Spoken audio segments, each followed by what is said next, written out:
Well, it's the start of the Christmas Drink Drive campaign. We do it every year, but there's a special message this year because when the clock ticks for the 5th of December, the limit lowers from 80 to 50. So we are driving home the message, don't drink and drive. This should make the roads of Scotland safer. The limit, as it currently stands in Scotland, you're 6 times more likely to die in a crash than if you had no alcohol at all. So the reduction in the limit will bring changes. And what we know from the countries in Europe that have already done the same thing, that blood alcohol counts and drink driving drops across the whole piece because people realise that it's not worth taking a risk and taking a chance of drinking and driving.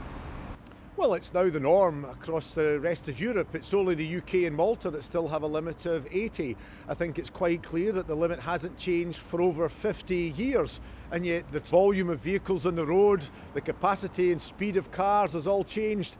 And most importantly, we saw from the North report, we know that people still die and are injured as a consequence of drink driving. The limit of 50's come in because that's when impairment begins to kick in.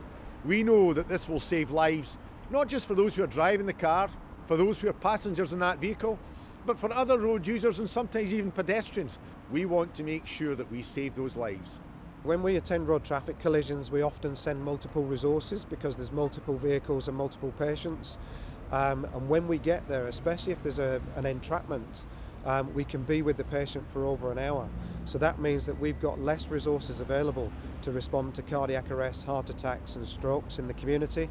So anything we can do to reduce road deaths, free up our resources, that's what we want to try to achieve in partnership with the police and with the justice system. The simple message is don't take a chance. All the medical evidence shows that if you have any alcohol, you're more likely to be involved in a collision or to die in a crash. It's unacceptable and it's unnecessary. So the simple message is do not take that chance, do not drink and drive.